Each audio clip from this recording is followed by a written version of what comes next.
Okay. Welcome everybody to the second ADU Advisory Committee meeting.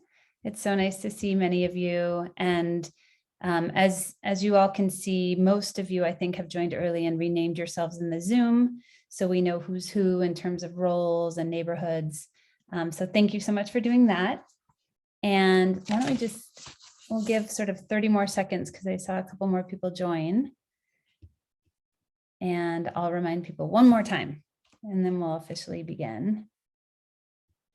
As you're joining, I think what we decided to do is, because there's so much to cover tonight, we're gonna forego formal introductions, and that's why we're gonna make sure everyone's identity is somewhat described in their Zoom name. But instead, I wanted to ask each of you to put in the chat, if you would, some highlight from the last month, from the last time that we met at the first advisory committee meeting. So many of us have had spring break with our kids. Spring is sort of in fits and starts arriving.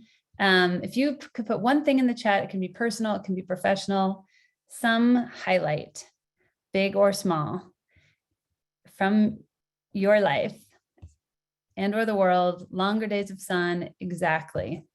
Whatever it is, put it in the Zoom. If anyone wants to share it verbally, feel free to share, but we're not going to do a whole round of introductions except for a couple of people who weren't here last time. Groundbreaking for 82 affordable units in East Colfax. Awesome. That is a major highlight. Taxes. Spring break, starting a project to redeem a crumbling carriage house. Turn it into an ADU, spring skiing. Time is priceless with our animals, making progress on historic district, visited Austin, saw some ADUs, went to Germany, first time out of the country in 7 years. So awesome. Okay, this is great. Fran went to Chile. Groundbreaking Fort Collins for permanently affordable home ownership project. Really great, really, really great. I am looking to see if Jennifer Steffels-Johnson or Councilman Black are here. And Emma just joined. Wonderful. And I would love to have you both introduce yourselves. Is Councilwoman Black here and I'm missing her? Yeah, I just got an email from her. She seems to have misplaced her link. If we send her just the public link, are we able to advance her and sign her up or move her up into a panelist position? Elizabeth, I don't know the answer to that question. Do you?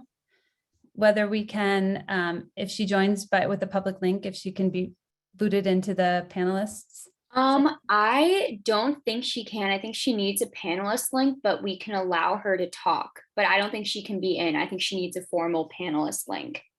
We can have that resent. Does it need to be resent, Josh?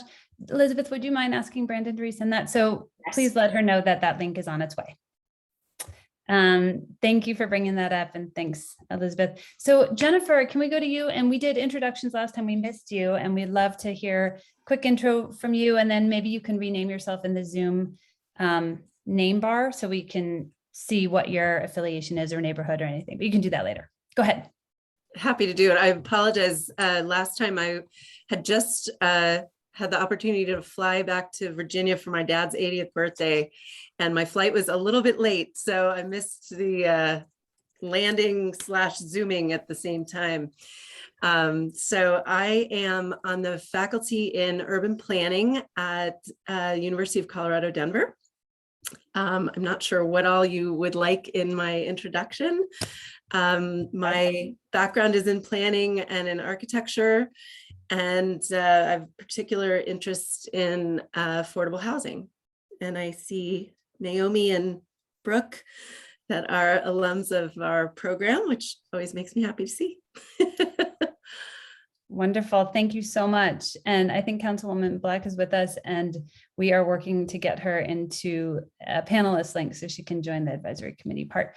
We also have a public meeting component of this meeting. And so there are members of the public who are able to watch and submit questions and get them answered. And then also we'll have a short public comment at the end of the meeting. So we are monitoring that Q&A, and members of the public, you will be periodically, we'll go to the Q&A and Livy will bring relevant comments to us. So thank you for being here, members of the public as well. So the focus tonight is on exploring the issues, the barriers, the challenges to ADUs in a bit more detail, jumping off our initial conversation at meeting 1. And so you're going to hear a bit of a summary and reflection back of what the Denver team heard from you all from the first meeting. And that's going to frame tonight's discussion. The focus of the discussion is to hear from you. So meeting 1 was a lot of information. This meeting is intended to be a lot more listening to you all. And so we'll go through those topics. We have a few kind of prompting questions for you all, but it really will be a lot of open discussion format. And then in the May meeting, we're going to do part 2 of exploring the challenges and issues about ADUs, but we'll be with more of a specific focus on zoning outcomes. So it will be at greater technical detail. And so it'll be part 2. And then from there, we're going to look at problem solving and exploring and vetting some of the alternatives to address those challenges. So I think just in terms of the agenda, that's more or less how it's going to go. First, we're going to reflect back the things that were heard from the last meeting. A number of you raised questions related to equity and how this project relates to the city's equity goals, how it addresses questions and issues of equity in Denver. And so there's going to be some brief discussion about that, hopefully in response to those questions and to help frame what we're doing. And then we're going to dive into those categories of challenges to hear from you all. And then at the very end of the meeting, we will just talk about the calendar, what's coming up next. We'll go to public comment at the very end, and we'll close up at 6:30. So any from the Denver team, anything I missed, anything you might want to add about that? No, yeah, thanks for covering it. Okay, perfect. And does anyone have any questions, any advisory committee members, questions or things you'd really like to hear out of this meeting in particular with that intro? Okay, perfect. Just a reminder there's a Zoom hand raise function. You can use that, or you can put a physical hand up. We'll try to monitor that in the chat. For those of you who were here at the last meeting, which is most of you, there was a pretty robust chat conversation going on. And so we'd ask tonight, because we are going to have a lot of dialogue and discussion, to hold your substantive comments to the verbal conversation. If you have quick questions or comments, feel free to put them in the chat, but mostly we want to have that be a verbal exchange. So I think with that, I am going to segue to you, Josh, to do a bit of a recap from the last meeting. Yeah, that's right. Actually, we're going to kick it to Abe for a second. I'm just trying to backtrack and see if we can get Councilwoman Black on the line. But yeah, I'll share the presentation of what we have and take a look at, what we heard from you guys last time. We're excited to get started and start the conversation.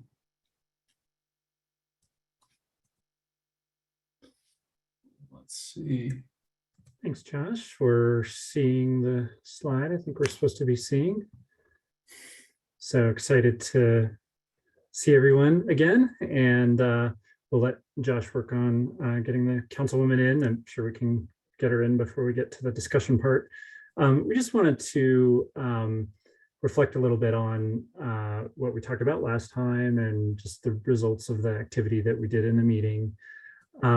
Just at a high level, the principles that seem to be most important to committee members in terms of ADUs in Denver are things like affordability, inclusiveness, sustainability, flexibility to do a variety of things, and the need to actually do something to move forward with progress on accessory dwelling units.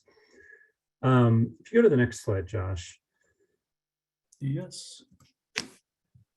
A bit more specifically, we asked, which things the committee was most interested in terms of the project. And not too surprisingly, interest in promoting expanded housing options and ensuring that existing residents are able to stay in their neighborhood while also ensuring that new construction is designed to fit into existing neighborhoods were, pretty high on the list. So we'll certainly be emphasizing those topics throughout the project. We'll also have time to discuss additional things like the topics listed on the right, which are some of the things that folks who said that there were other things that were very important to them listed. And so we'll talk about those things as well. We plan to start directly discussing potential solutions around these things at our meeting in June, once we fully discussed the issues in today's meeting and in the meeting next month, as Ryan said. If you go to the next slide, Josh. So just looking at some of the issues from the activity that the committee would like to address, there were a number of comments about neighborhood change and design. Those are kind of in the left column. There were potential issues with housing cost, that's kind of in the middle column, and specific barriers to building ADUs, from overregulation to construction cost.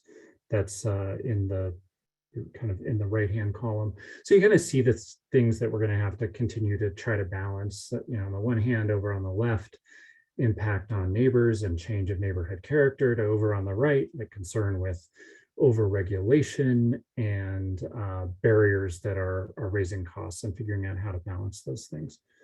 So if you go on to the next slide, Josh, that leads us to moving forward. So we think it will maybe, hopefully, be helpful to organize the potential issues that we'll be talking about into 4 general categories that are listed here. The first 3 really relate pretty directly to those columns that were on the previous slide from your comments. The 4th one is kind of catching just some more technical issues that we think we'll need to discuss further. And just to note, from the pre-meeting survey that most of you took, thanks for doing that, there was a question asking you to rate the extent to which you thought 8 different categories of thing were barriers to ADU construction, from least to most. And I think this probably is a result of the way the question was asked, which is that it asked about barriers as opposed to just saying, are these things issues? But the things that kind of floated up to the top in that question anyway were like that zoning and design requirements, construction and buildability, like issues with permitting, and use allowances, things like the fact that the owner of an ADU has to live on site, were the things that rose to the top, with other things remaining important. But I think, based on some of the discussion we've heard and the results when we've asked the question in different ways, I think, I would read this with a grain of salt as to whether, this really is definitively the order of things. And in any case, I expect that, we'll discuss and look at solutions for all of these things. If you go on, Josh. So get a chart here. And this is really just that we want to keep on checking in throughout the process and the discussion about how the things that we're talking about right now relate to when we're going to actually be proposing solutions and how that's going to work. And I think, one thing that's important is that what we plan to do is talk about all of these issues and solutions to them kind of holistically and together. That is, we don't plan on spending 1 month talking about buildability of ADUs and another month talking about ADUs fitting in with their neighbors. It's all together as a package, with us now being in a phase of just talking about all the issues in those categories and on to the next meeting as well. And then a little excitement builds hopefully when we get to June and July, which is when we staff, we've taken all that discussion of issues and actually start kind of putting some things out there, like how things could be different. And that's the alternatives. Like, what if the rules were different in this specific way? Or what if we had outcomes that were different? And we'll have a couple of meetings discussing that before kind of trying to land at, bringing that all together into kind of a strategy or a preferred alternative. And just as a spoiler kind of, or a heads up, like we'll see where that goes, but some of the things that we think are likely to be part of that strategy, like our categories of things, are that we would probably propose revised form standards. It might make sense to some of you, not all of you. That what that means is like that we would propose that there be changes to the zoning code rules for the form of ADUs, like the height and where they can go on the site. We also think that we're likely to have as part of that strategy a proposal for new zone districts. And so, for example, we know that there has started to be growing interest in more suburban, quote unquote, parts of Denver in accessory dwelling units. We only have one zone district right now that really is in the suburban neighborhood context, the way our zone districts work.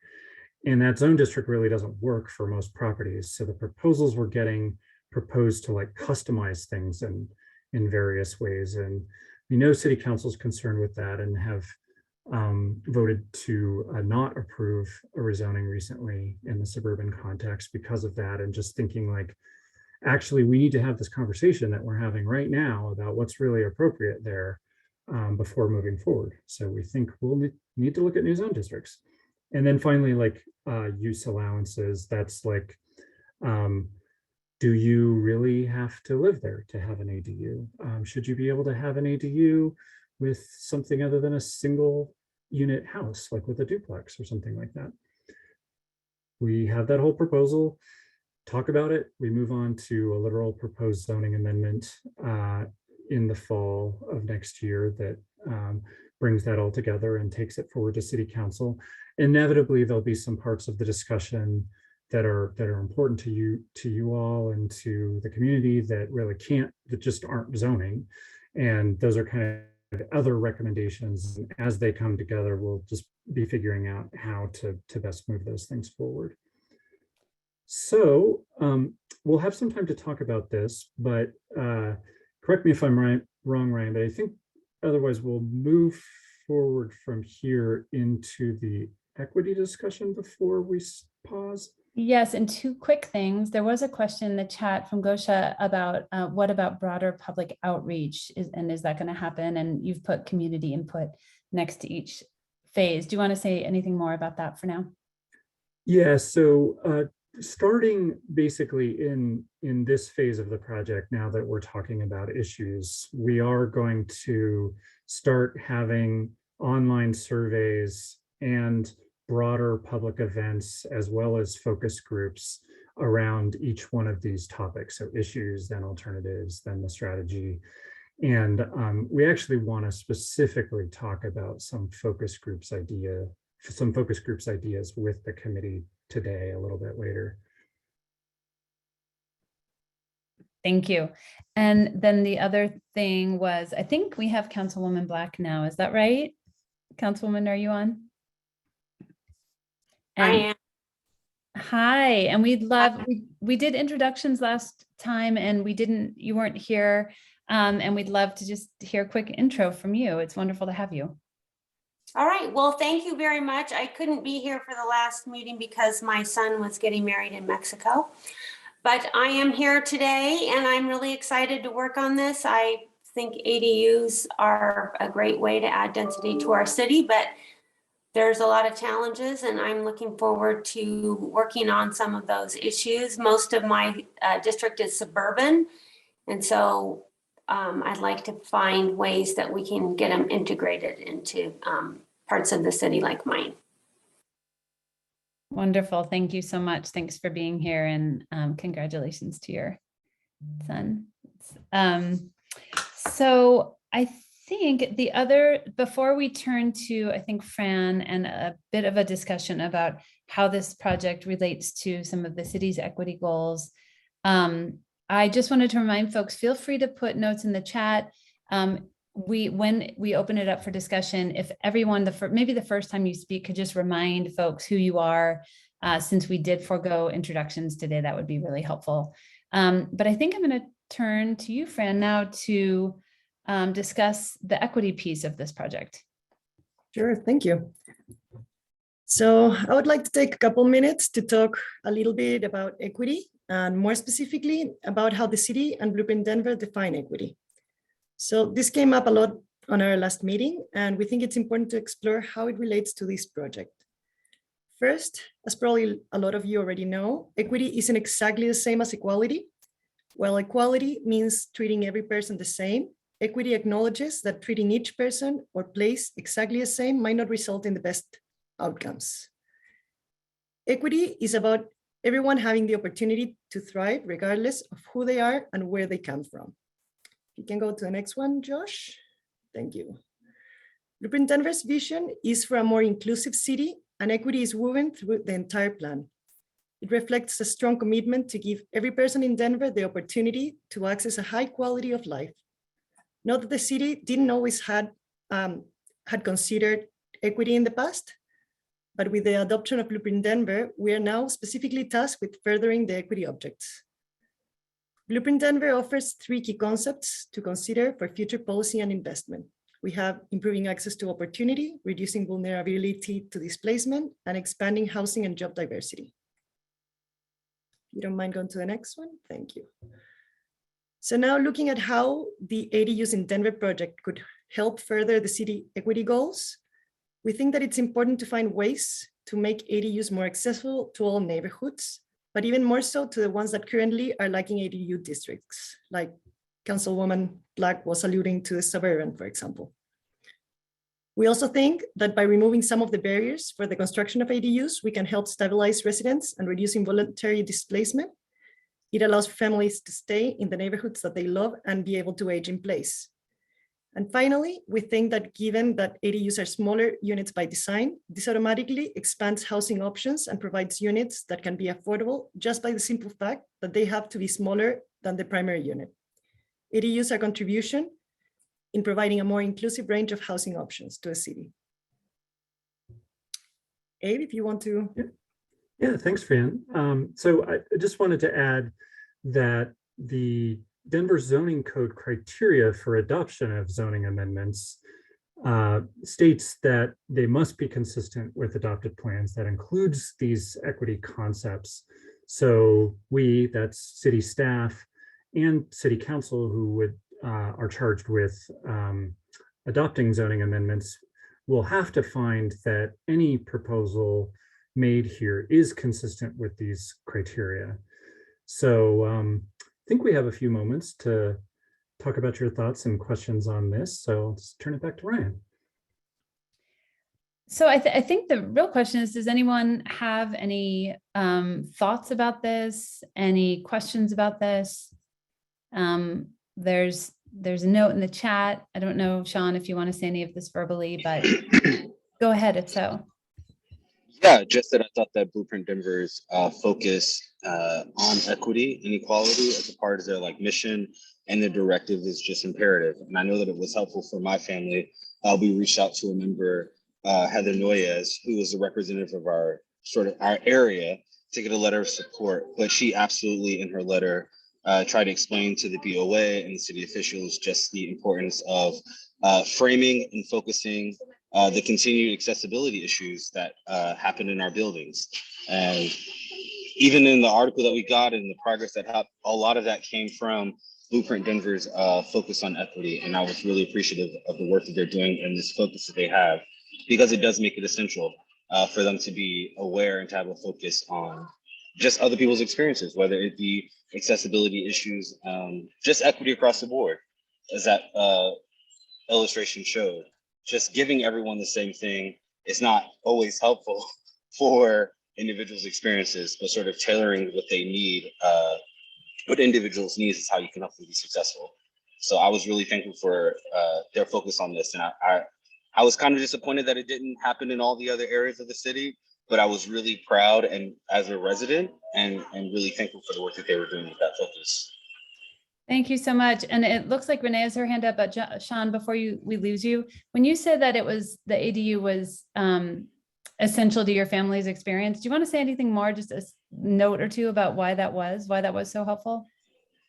Yes, because the member knew the programs and the things that Denver as a city had implemented to create accessibility in the government buildings and other facilities. And they were trying to, in her letter, she really tried to frame that to the BOA members to think this is a priority that we have for the city for having accessible structures and having accessible buildings. So in the same way that your office building is handicap accessible, homes also need that same sort of focus, and to sort of keep it in that same like lane, that it's important there and it's important in these homes, even if it's just for including inventory in the city of ADUs that are being built, new structures that are being built that have a focus on disability accessibility. So her understanding of Blueprint Denver's objectives and their goals and their training, I thought she was doing a service in forwarding that kind of information, that perspective to the BOA.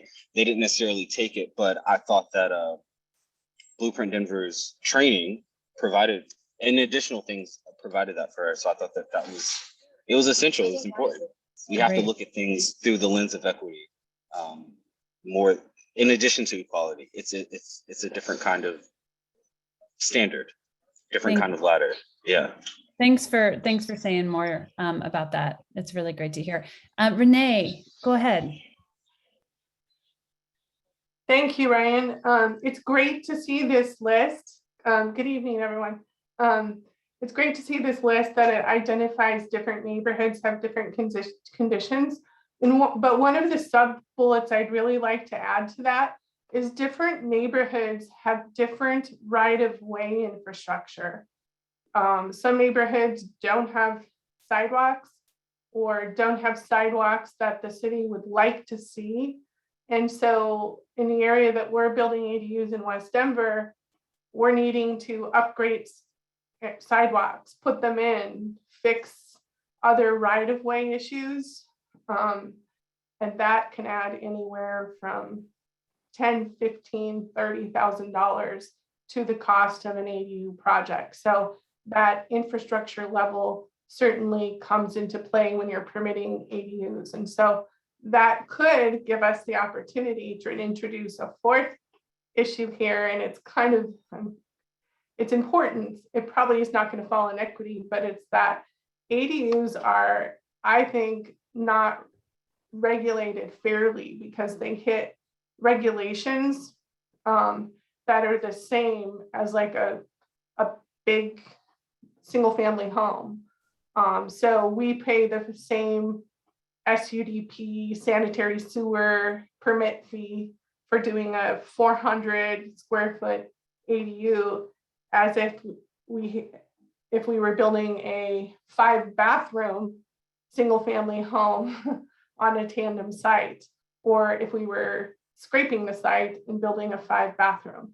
Those regulations hit ADUs very disproportionately, and that results in them bearing the cost pretty significantly because they're a smaller budget overall. Thanks, Renee. Yeah, go ahead. Sorry. Yeah, so it's equity on the behalf of ADUs. Thank you for the comments. And Ozzy, it looks like you have your hand up, and then we'll probably keep moving along, but go ahead, please.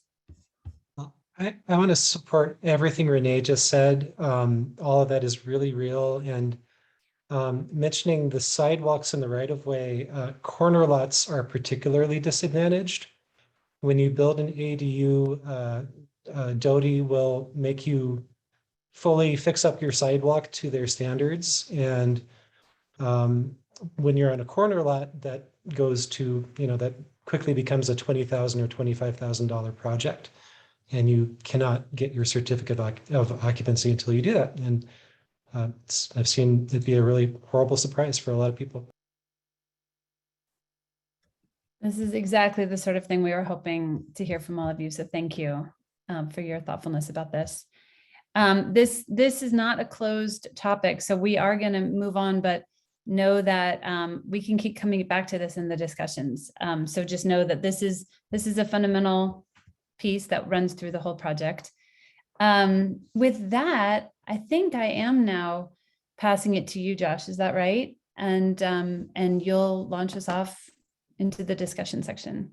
Go Yeah, ahead. thanks.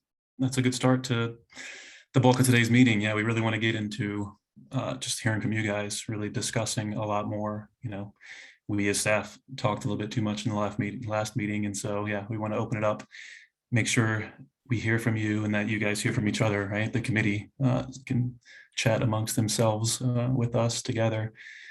And so, yeah, the way we want to frame the discussion, this portion of the project is looking at these buckets, the categories of issues that we've heard.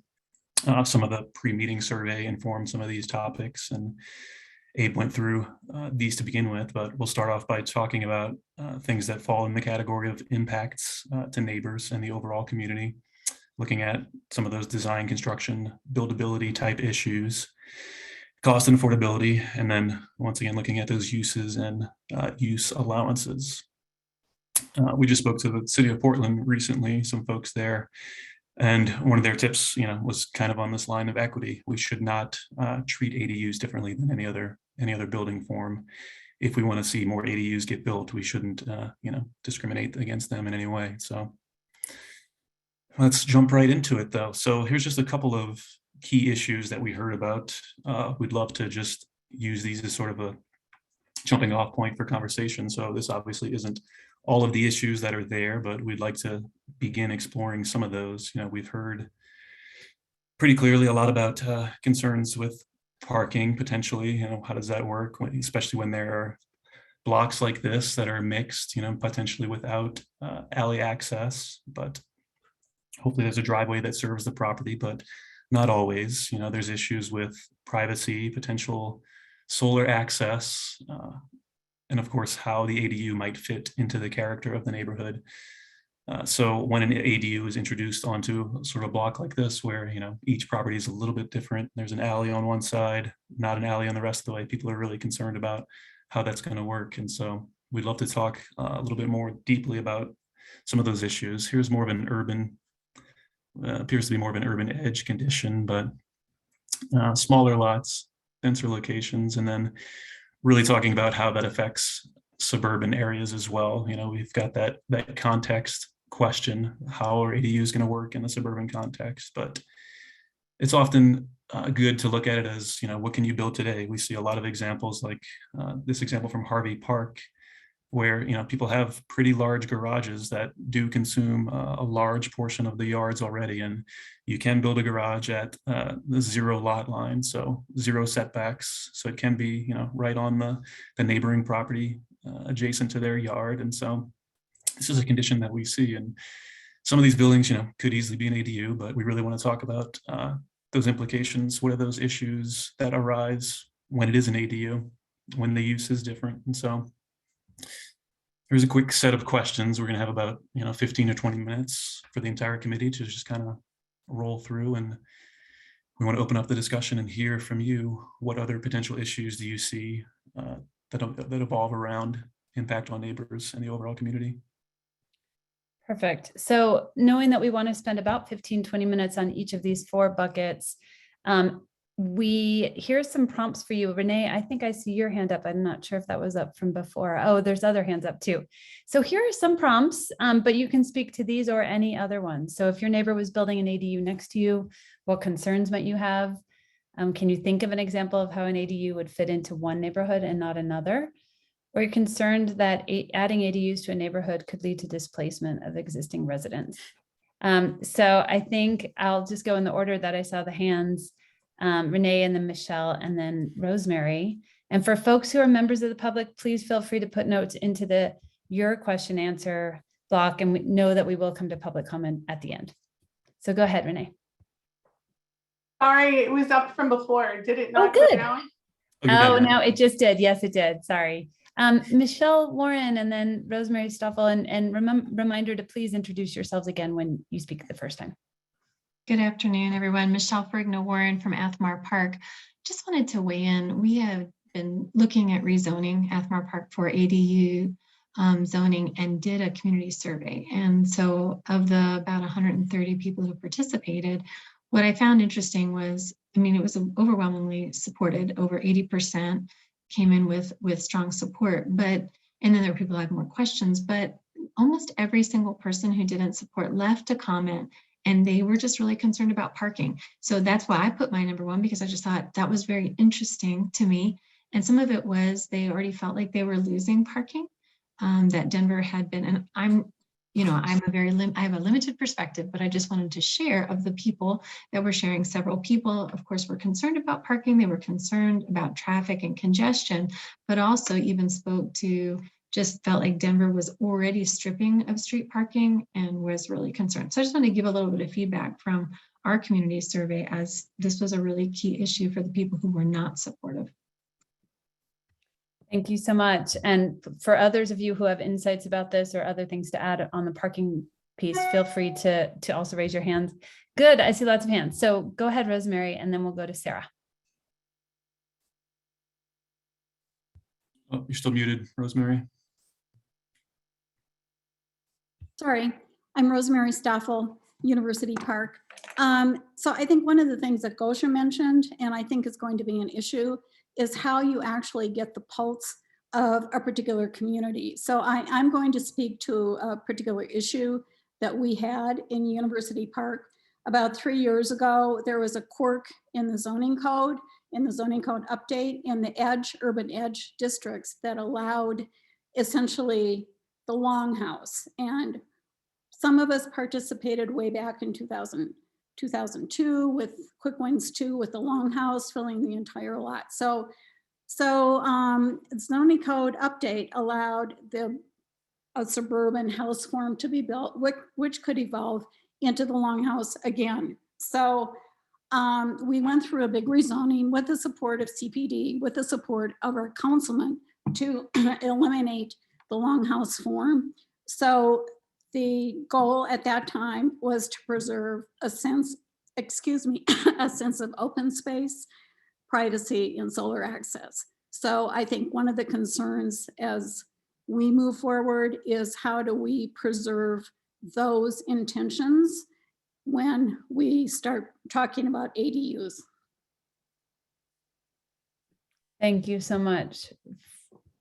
I see Sarah Senderhoff and then Councilman Herndon, and then there may be responses from either city staff or other members of the committee. If folks have responses or thoughts, feel free to chime in as well. Go ahead, Sarah. And then, yeah. Hey everybody, I'm Sarah Senderhoff with L&D Construction, and just wanted, our company we've built about 35 ADUs, and I would say of those ADUs that we've built, 32, probably about 32 of them, we have actually added additional parking. So many of the garages in the city are, the old brick garages that people are using more as a shed. Maybe they can't even park a vehicle, maybe an SUV in it. And so the majority of the ADUs that our company has built, we've actually added parking. So I just wanted to, I know that it always is a concern, and I think it will always be a concern, even if we do know that, if we're building a garage with living quarters up above, even if we are adding parking, it's always going to be a concern and a discussion point. But just wanted to mention that. Thank you. Councilman Herndon, I see your hand up, and then Donna Rep. And there is a note in the chat, city staff, if you want to check it out from Gabe, that might merit addressing, but go ahead. Well, it's interesting as we're talking about impact on neighbors and community, because Councilwoman Sawyer and I recently did a legislative rezoning where we allowed ADUs all throughout East Colfax, and that was overwhelmingly in support. And I've actually gotten communications from some neighbors in different segments of Park Hill asking if that would be something I would consider, so they wouldn't have to go through that process themselves. And so it's, what I appreciate about this conversation is that the works that we're doing, there was legislative rezoning in West Denver, along with Councilwoman Sandoval, as well as that community and neighbors are getting excited about it, because I think the concerns are starting to dwindle down. So I would not have a concern if my neighbor of mine wanted to do an ADU And I honestly, the only thing that people, I think, because we think about traffic, and I don't actually think traffic is a concern when it comes to an ADU, but sizes, like, could you be, particularly if I think about East Colfax, a lot of the single family homes in East Colfax are really tiny.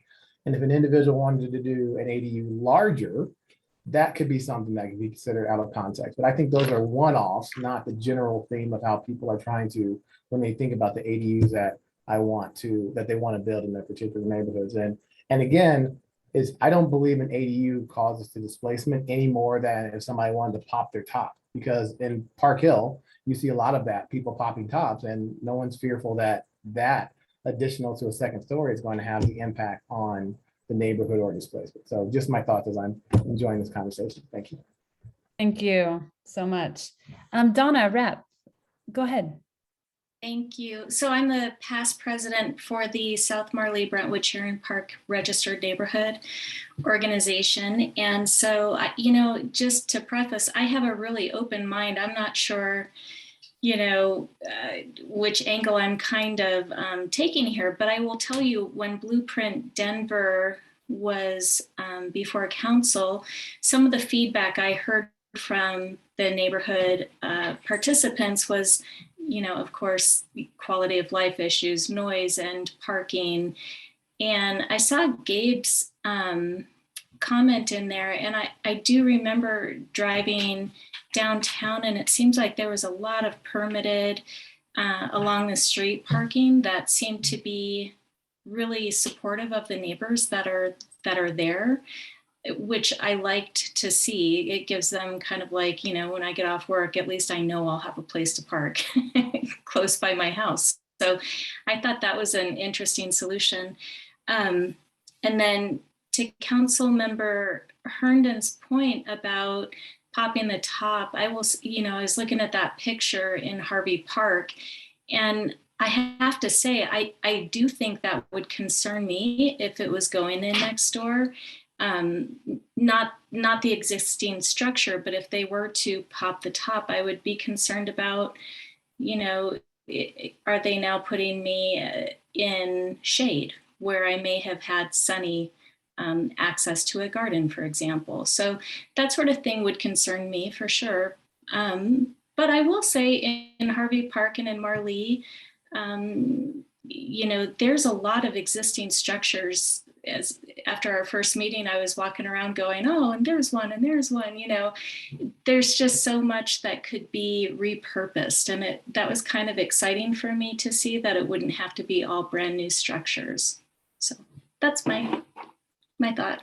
Thank you so much. This is really nuanced and helpful. Gosha, I see your hand was up next, I believe, and then maybe Naomi, Rosemary, and Darcy. Yes, thank you. So I want to start with parking, and it's very unfortunate that every time we talk about housing, we also talk about parking as if they were our crutches and our mobility devices, the only ones available. I would really like to decouple these conversations and talk about ADUs and housing in context of people and not cars. And I think there's also an issue of how we're just talking about ADUs in isolation and without context of like plans like Blueprint Denver and comprehensive plan that call for other mobility modes. So especially after following discussion about equity, where we are discussing how we can bring more diverse housing options to our neighborhoods, I really hope that we can set parking aside and focus on housing people. And with that said, I think there are neighborhoods without alleys. And again, if we stop thinking about cars for a second, just think about pedestrian access, I think those problems are very easily solved with just simple access easement or tools like that. I don't think there are neighborhoods where ADUs would not be appropriate. I think we can figure out a way to make them fit everywhere. I would also encourage us to think with a design hat on, in the sense that while we need some rules and some general criteria, I think there's a lot of creative architects, designers in the city that can figure out the way, whether they're attached or detached, or there's so many different ways that ADUs can be incorporated into a neighborhood. So I just kind of want to keep open mind in that context.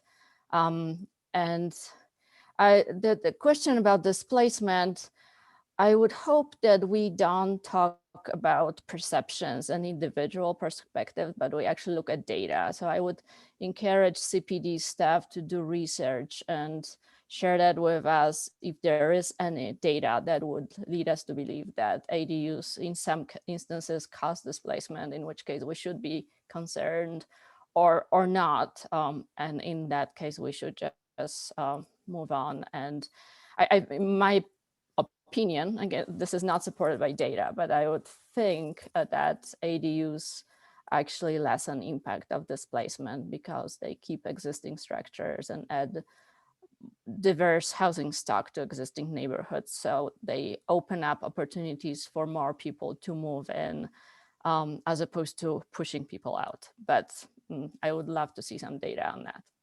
Thank you. Thank you, Gosha. Really appreciate the perspective. And there were some comments in support of some of the things you said in the chat. I think Naomi and then Darcy and Councilwoman Black are next. So go ahead in that order if you don't mind.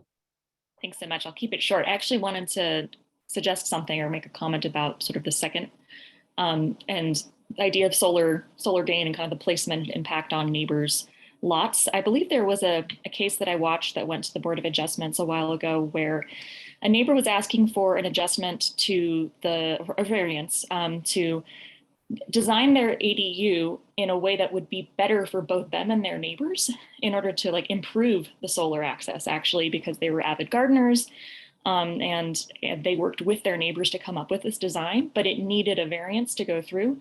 I believe that variance was denied, but it would be interesting to see if there's a way to, you know, encourage that kind of create, like if there is something that works better on a unique lot, maybe, you know, your property isn't oriented east-west, it's north-south or something, there's some unique condition about it. If that kind of, you know, creative thinking should be encouraged if it does work out better for you and your neighbors. So just wanted to throw that out.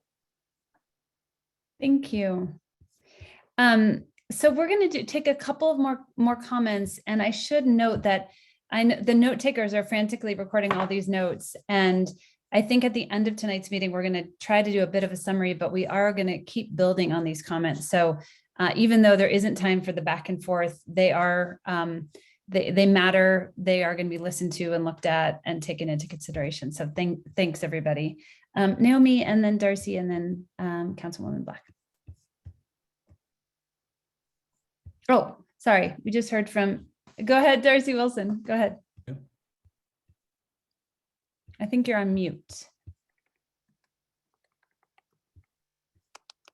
Okay.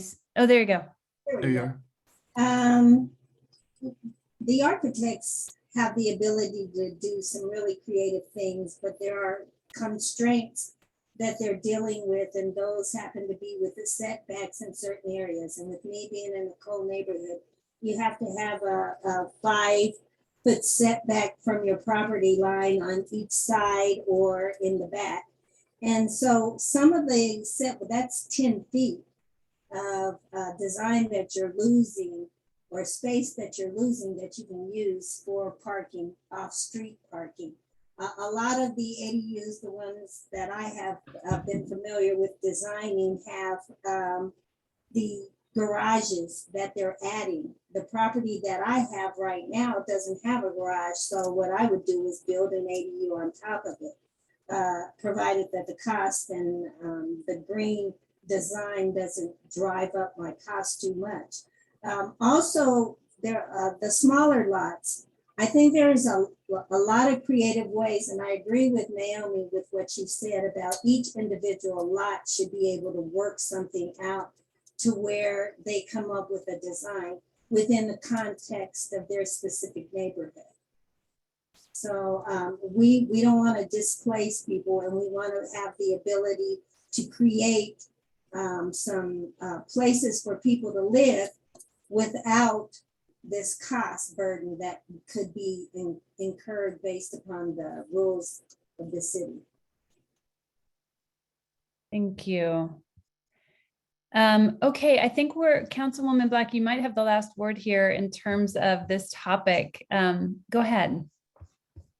Okay, I'm going to address the first question because the points I'm going to make, no one already made.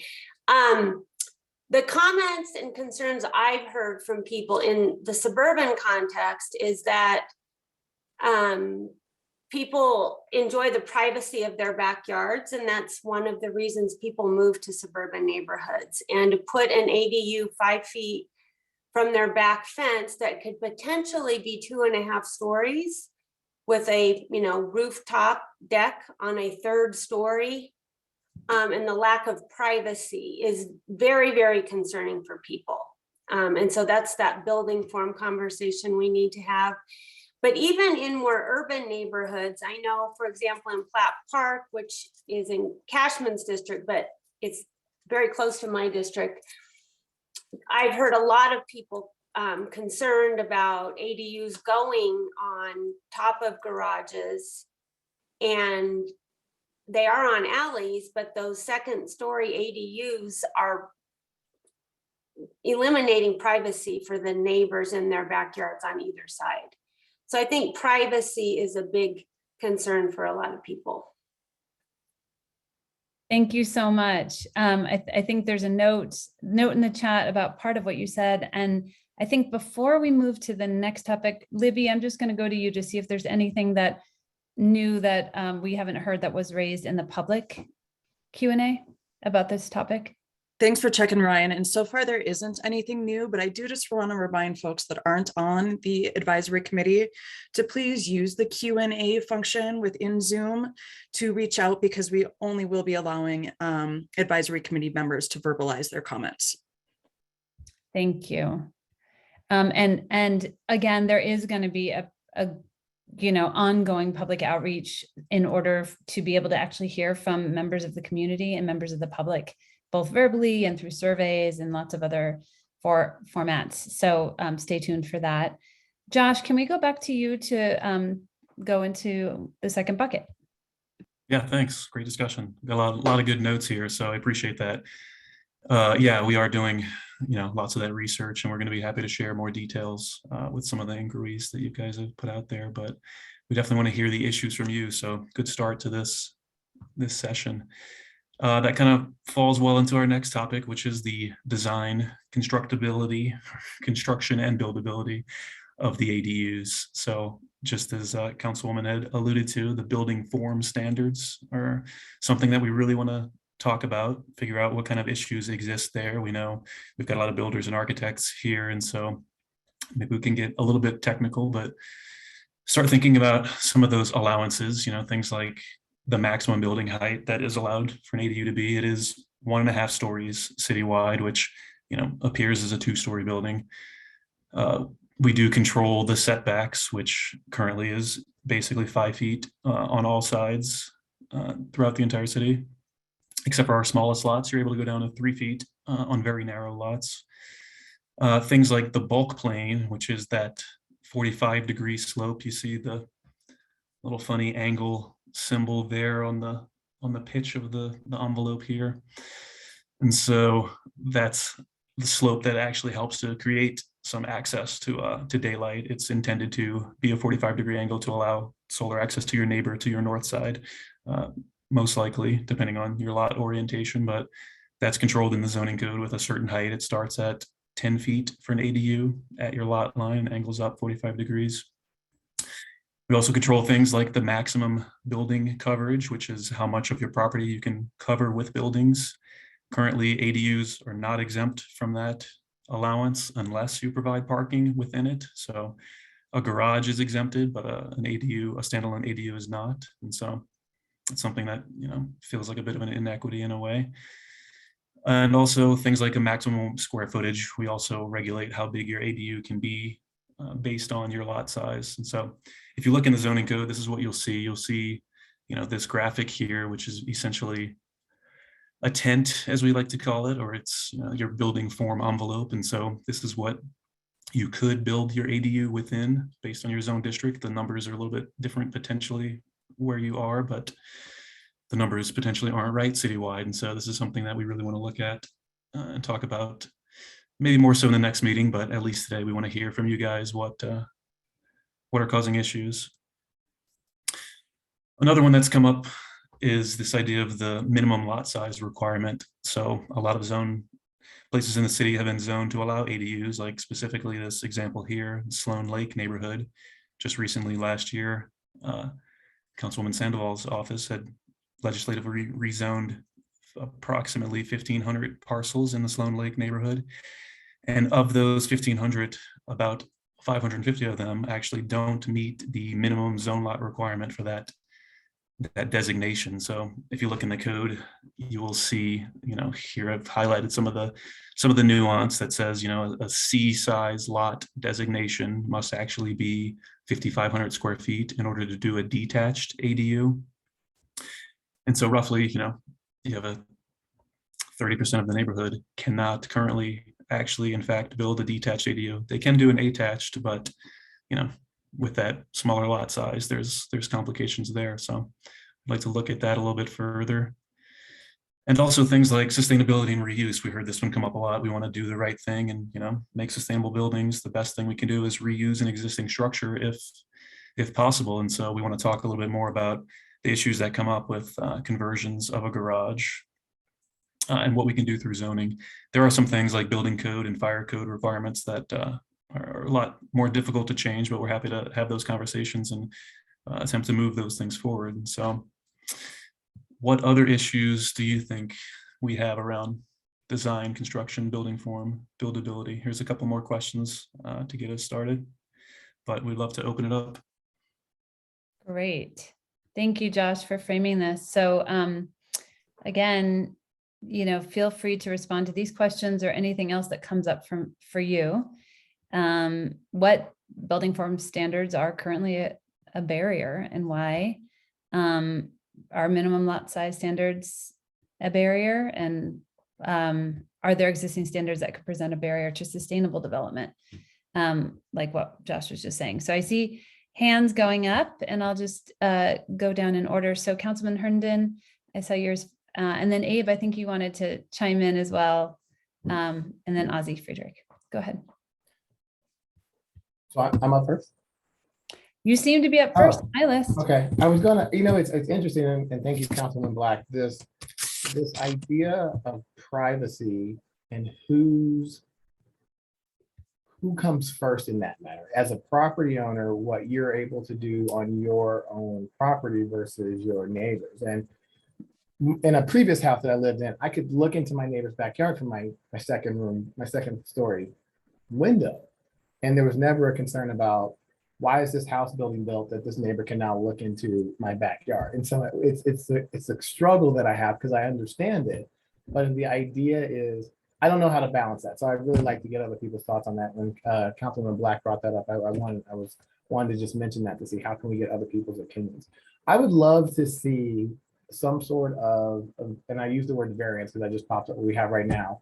If there are lots that are smaller than the current lot minimum, but if they're going to say my plan is to create an ADU that's smaller, that makes sense on that particular lot size, there would be consideration for that. I would like flexibility. I think as a city, I think there's some flexibility we could do with that. You don't have the full menu of ADU options. However, if you have a smaller lot, but your plan is to do something in accordance with that we believe is within fitting, I think that should be something we should consider as a city. And so those are just my 2 comments on that.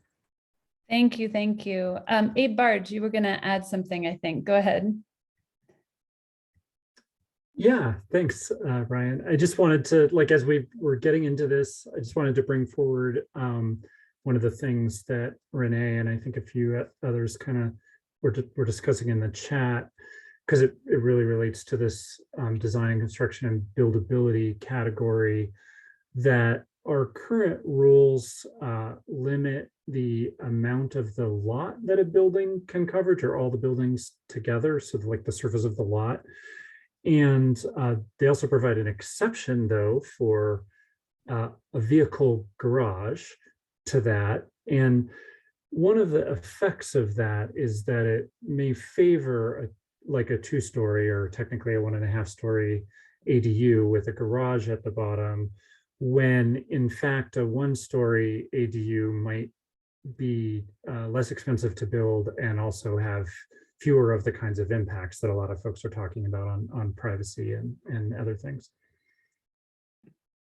Thank you, Abe, for the clarification. And I see Ozzy Friedrich's hand and then Sean Johnson. Go ahead. And then Gosha coming after that. Yeah, and this is a segment where I could go on for way too long. So stop me if I start doing that. Maybe take 1 to 2 minutes. And this is something where sharing this, would I be able to share screen? You could. Yep. We've enabled you panelists, you advisory committee members to share screen. So Josh, you'll need to unshare for a second. And Ozzy, do you have it handy what you want to share? Yep, I've got it pulled up. Okay. So Josh, can you unshare your screen? Because we still see it up. Perfect. Thank you. Great, okay, great. Ozzy, give it a try. Yeah, so in the Baker neighborhood, we have skinny lots, and our neighborhood got really kind of up in arms at seeing all the ADUs that were being built, because this image you see at the center, this is what the existing form standards for ADUs made them all look like. We had our side setbacks, our bulk plane, and to get a livable space, your ADU basically has to look like that. And it's a shape that we call the milk carton. And it really is not consistent with our neighborhood, because our neighborhood's very varied and very historic. And you look around it and there are all these beautiful historic carriage houses and ADUs that would all not be allowed under our current form standards. And since there isn't time to dig in on all the specifics, I just want to show everyone a really exciting kind of the ADU that I wish that the code would let us build.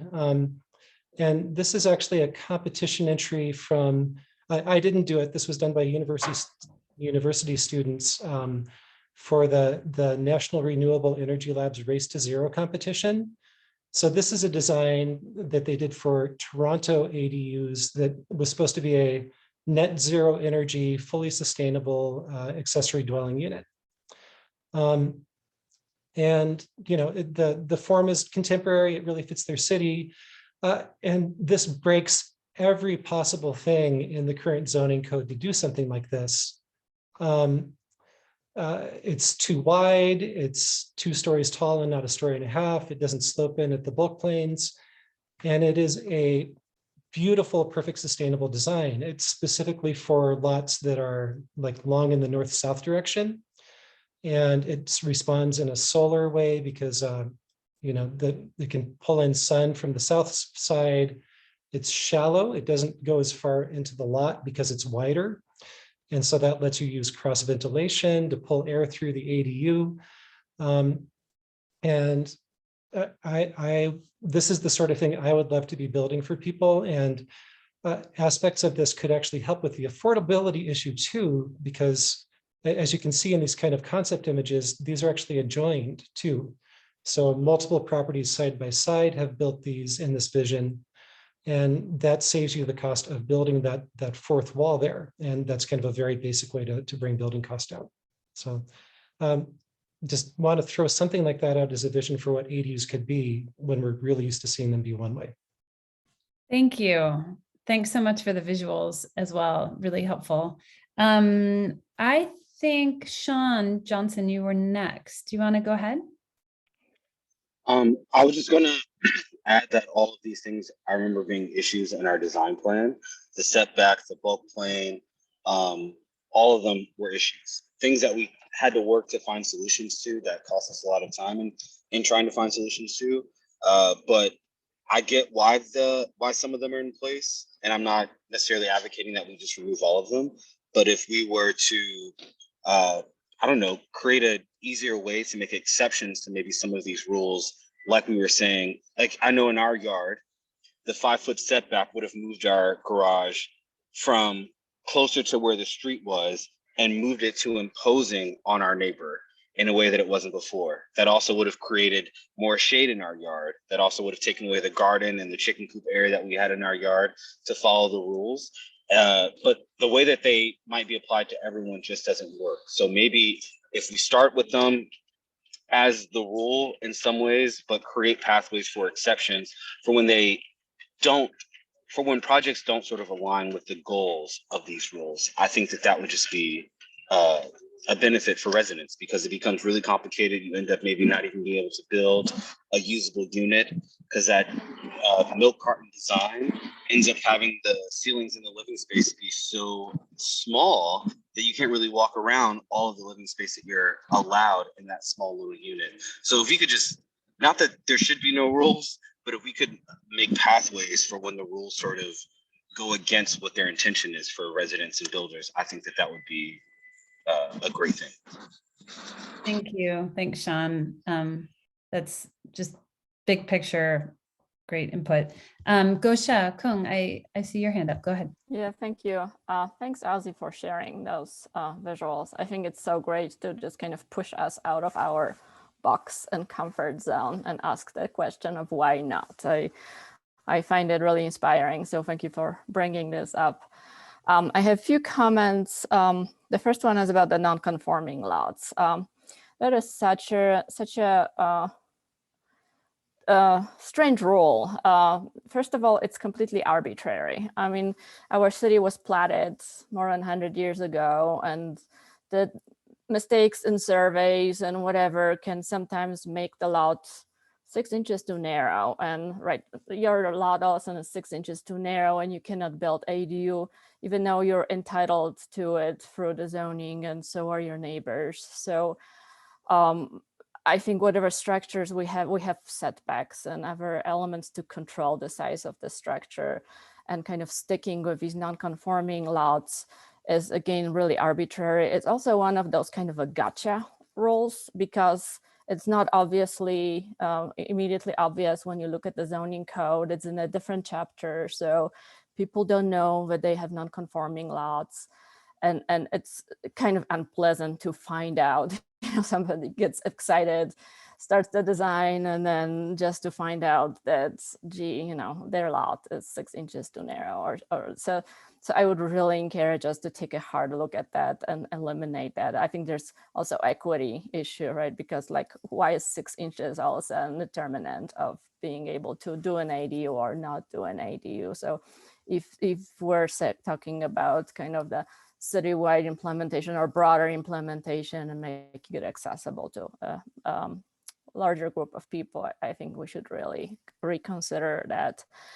And the second part is the parking. So I think we should probably let Renee speak to it, but the limitation or the incentivizing of parking through the open space incentive is kind of, again, talks to the priorities of prioritizing cars over people. And I think where it's critical is those small lots. I worked on a project where a couple had a 25-foot lot and they really wanted to do an ADU. And by the time we were done with setbacks and requirement for parking, the tiny little attic space that was left just really wasn't a habitable space. So should they be allowed to do a single story at ADU on that lot, they would have proceeded, and it would have been much more affordable project and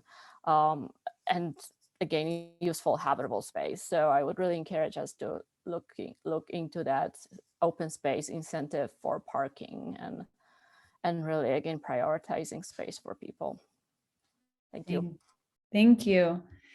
Sarah Sinderhoff, let's go to you, and then I want to go to Libby to see if there's any public comments before we move to the next bucket of issues. Go ahead. Yeah, I just wanted to mention overall, it just feels like we have so many restrictions and so many different rules of measurement, and so many, we have the lot coverage, but then we also have to have the lot size. I just thinking, like, is there a way that we can remove some of these barriers, and maybe we still have, there's the certain lot coverage that, if it's, the 37.5% or the 50%, if you have the exemption, but does it matter what the lot size is? Like they can still fit into that. And looking at the example that Josh put up on Sloan's Lake, I'm surprised that there's not more than the 552 in that neighborhood that aren't zoned. I feel like probably about 60% of the phone calls that I get are people that their lot is too small for the zone district that they're in, and then they can't build an ADU. And trying to take something like that in front of the Board of Adjustment is very, very challenging, probably not going to get through. So, and I think the one other quick comment is when somebody who doesn't deal with ADUs and the zoning code every day, when they look at their zone, what their property is zoned, would be nice for them to know, yes, I can do an ADU, or no, I can't. It's like, yes, I'm zoned for it. Oh, wait, my lot's not big enough. And then there's so many different layers that they have to go through. So just trying to simplify it a little bit for people that are thinking about building these projects. Thank you. Such constructive, useful input, everybody. Thank you so much. Libby, is there anything relevant from the public comment that we should know about the Q&A? Not necessarily a new issue, but someone did point out that it would be nice to have some more diagrams and visuals. And so I just wanted to point out that right now we're still exploring the issues, but as we move forward and start to evaluate potential solutions, then we will be doing a lot of modeling and vetting different scenarios with this committee as well as the general public. Thank you for pointing that out. That's really helpful, probably for a number of people. Okay, let's to make sure we have enough time for the second two buckets of challenges. Let's go to the third one, Josh. Yeah, all right. Thanks for all that feedback. The next one is cost and affordability. So it's fairly related to a lot of the things that we talked about, the issues with building an ADU, but now we're going to talk about how some of those zoning things can actually affect the cost and what we're causing to happen through the zoning code. And so you can see here is a great example of a cost sheet from WDRC that, you know, these costs are without contractor fees as well, because I believe, right, we're getting habitat labor here. So these costs are below what you would see at a market rate, but just as a general sort of line item expense, you can see that there's quite a bit of hefty fixed costs in the hard construction costs. You know, we can't actually lower, you know, the cost of what it takes to frame up a building. We can't lower the cost of, you know, concrete or materials, unfortunately. But we're hoping that we can do some things in more of the soft costs, more of the zoning aspects. Like, what can we do through zoning to make that the cost a little bit more palatable, more absorbed in the overall project cost? And so here's some big ticket items just highlighted with some soft costs, but let's take a look at, you know, some considerations that come up that we thought about potentially as staff, and can we make it easier, as we talked about, to allow those single story ADUs versus, you know, kind of forcing this ADU over a garage outcome, which obviously increases costs, makes the building probably a little bit bigger than you wanted it to be. Can we actually allow for more habitable space in hopes to, you know, get a more economical, more usable dwelling unit? As Goja mentioned, that tiny, whatever it turned out to be, attic space wasn't even habitable, not worth building. And so we want to know, should we bump those numbers up? Should we change it? Currently, our square foot thresholds for ADU maximums are based on footprint, the building footprint, but also square footage of the ADU. And so it's that kind of belts and suspenders approach. You can only do a 650 square foot footprint, but that means above that, you can only do 75% of that. So the most you're going to get out of that is 400 and something square feet, which, you know, is that right? We want to take a look at, are these numbers right? Are our thresholds in the right place? And what exactly can we do from a zoning standpoint? So we'd love to hear from some of the experts here that have experience building these things and designers, but here's a couple of questions to prompt us. Thank you. And I see people's hands already up. So Renee and then Sarah, go ahead if you want to address either of these questions or other thoughts. Go ahead, Renee. Thank you.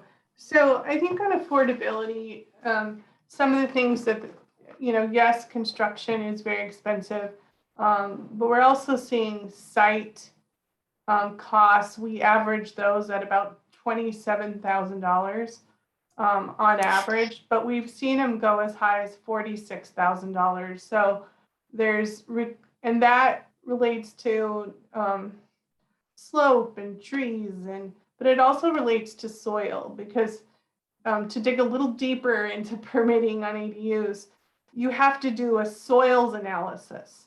And that soils analysis informs what foundation you need to use. And so it's a process that really gets out of your control, where an engineer says, you have terrible soils, and guess what? You have to dig piers 20 feet into the ground to put your ADU foundation on. And then suddenly, if you were really to do that, which you couldn't because it's cost prohibitive, you'd have like the most anchored structure possibly in the city. It doesn't make sense, and it's just caught up in here's the rules, and then somebody designs it to protect themselves, like how they would secure a bigger building, and so that's really hard to manage. So there could be solutions that the code provides, like foundation solutions. That's what we do. We have 3 foundation solutions, or as Gosha was talking about, different forms that you could use that work for different sizes. So kind of talking about a little bit of a pattern book that could be used. And it does tie to cost and affordability, because you don't have to always explore every one of those. That would help. The second, I would say, is this whole issue of 1-story versus 2-story. We do not build enough 1-story ADUs. We build garages instead. And I think the code could be a little better on ground floor units, and we should look at how those setbacks are different for ground floor, because their impact is different, their cost is different. And quite honestly, we're letting garages have small setbacks. So we should let those 1-story ADUs as well. And currently the code, again, you have to dig deeper, but in certain zone districts, your ground floor ADU is limited. It can only be so big. And so I've had people say, well, forget it. I have a big yard, but if I can only build that size ADU, I don't want to do it, because you don't have this break-even cost with a bigger yard. And then the last thing I would say is it's related. Look at the ability to convert a structure. Current code, building code, yes, safety is important, but there's a lot of structures out there that minus the setback could really work. And so if we make more flexible ground floor units, it would be great. On affordability of a neighborhood, I think it helps affordability. I'm seeing neighborhoods where a high percentage of households are doubled up. They've taken in someone who can't afford rent elsewhere, whether it's a mom or an adult child or someone else who they're helping to support. And then they just say, you know what, let's build in the backyard.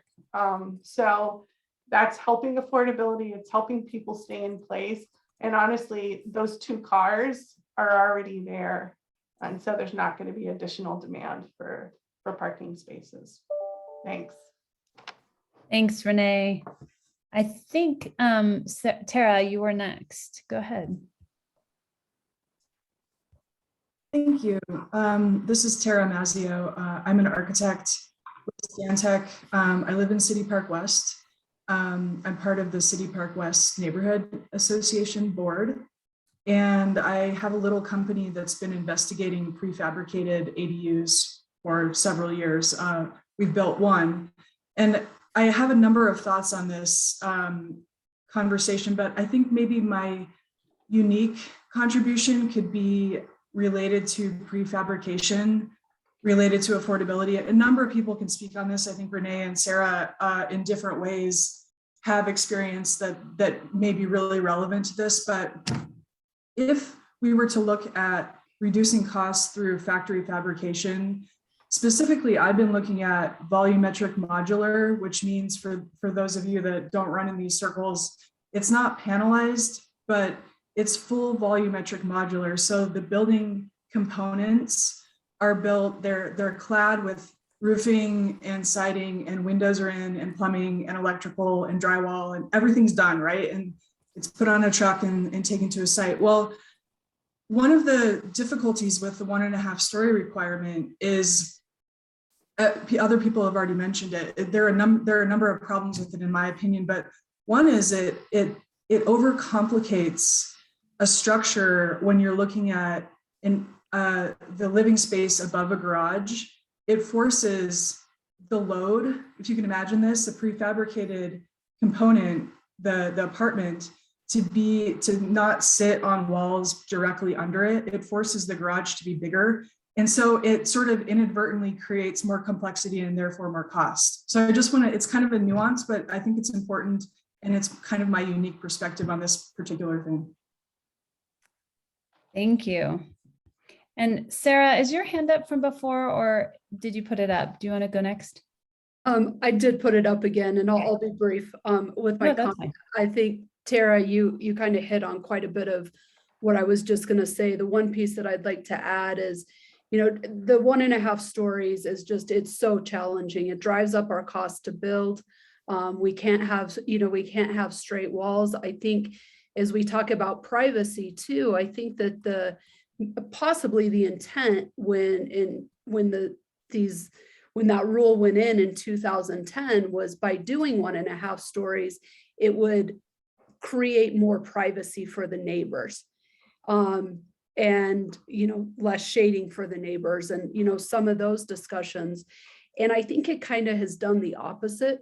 I think that it's forced people to build bigger units than they actually want, because they'll build an 864 square foot garage because they want at least the 648 square feet of living space up above, because it can only be 75% of what that ground level is. So I think that it's forcing people to build bigger, where if we could look at this as just being 2 stories, like what they do in Curtis Park, I think that we could create a little bit more privacy. It's not going to be imposing on the neighbors, maybe quite as much, by doing the 2 stories. So that's the other little piece and the cost, just the cost of framing and building could go down a bit by doing a full 2 stories as well. Thank you. There's comments in the chat related to some of these comments as well, so you all should check them out. Lots of support for what you're saying. Anything else about costs and affordability before we open it up to the public comment on this topic? Obviously, a lot has come up throughout the course of the last hour and a half on this. Yeah, Rosemary, go ahead. Oh, you're still muted again, Rosemary. I'm sorry. No worries. I wanted to mention something that's not, it's an affordability issue that's really not related to zoning, but I'm wondering if, I think Renee, in what you've done with the collaborative, is there are templates of plans that architects have designed that people can choose from.